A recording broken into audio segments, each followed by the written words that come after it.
You know that feeling, right? You just finished an amazing book, you're buzzing with all these new ideas, and then a week later, poof, it's almost all gone. It is so frustrating.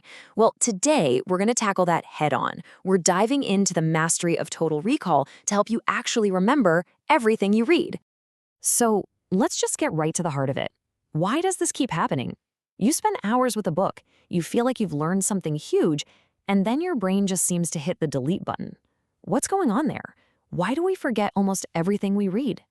Well, it turns out the answer usually comes down to how we read. See, most of us, without even realizing it, are passive readers. We just let the information wash over us and kind of hope for the best.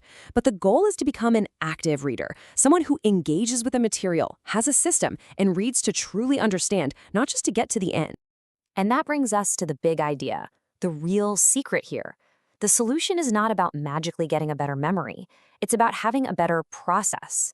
Total recall isn't some gift you're born with. It's a skill you can develop. So, here's our game plan for building that skill today. First, we'll tackle the reader's dilemma. Then we'll reframe how we think about memory as a process. After that, we'll get into the real nuts and bolts, the 3-step recall method.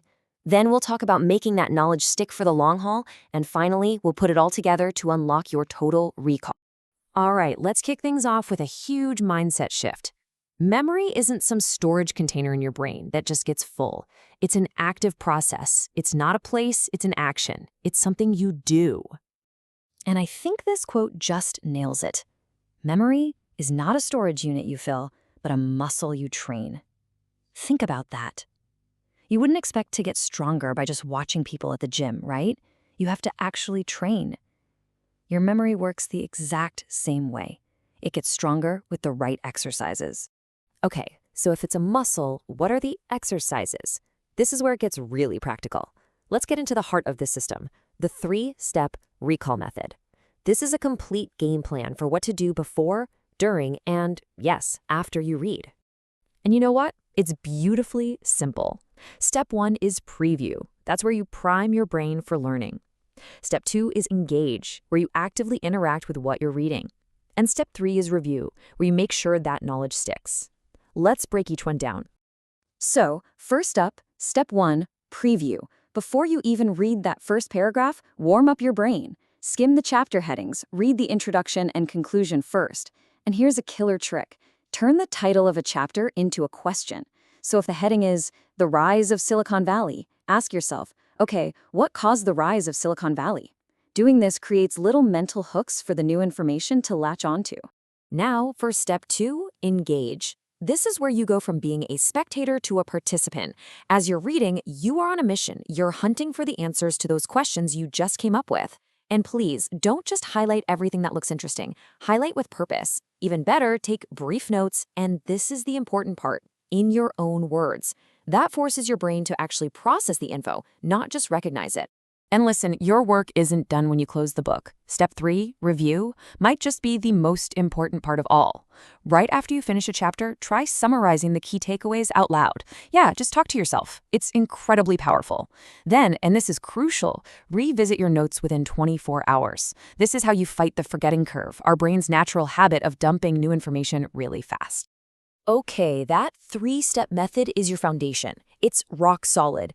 Now, let's build on it with 2 powerhouse techniques to make sure that knowledge sticks around for weeks, months, maybe even years. First is spaced repetition. This is basically the ultimate weapon against forgetting.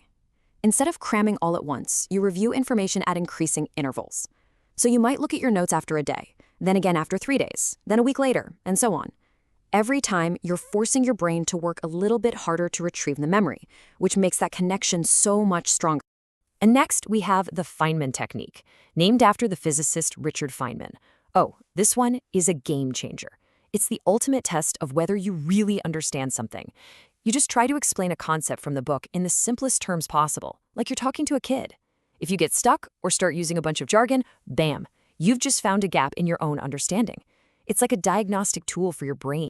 So, when you combine the 3-step method with these long-term strategies like spaced repetition and the Feynman technique, you're not just reading anymore. You're building a system for genuine understanding. You are unlocking total recall. And that, well, that's a superpower. I mean, just look at the transformation here. This is what we're talking about. You go from reading frustration to reading confidence. You go from just passively consuming words to actively engaging with ideas. And, most importantly, information that you used to forget becomes knowledge that you actually retain. And at the end of the day, that's the real goal, isn't it? This final quote says it all, really. Reading isn't about finishing books. It's about letting books finish you by changing how you think. We don't read just to check something off a list. We read to be changed by the ideas inside. And that can only happen if we remember them. So you have the tools, you have the process. The only question left is, what great book will you truly remember first?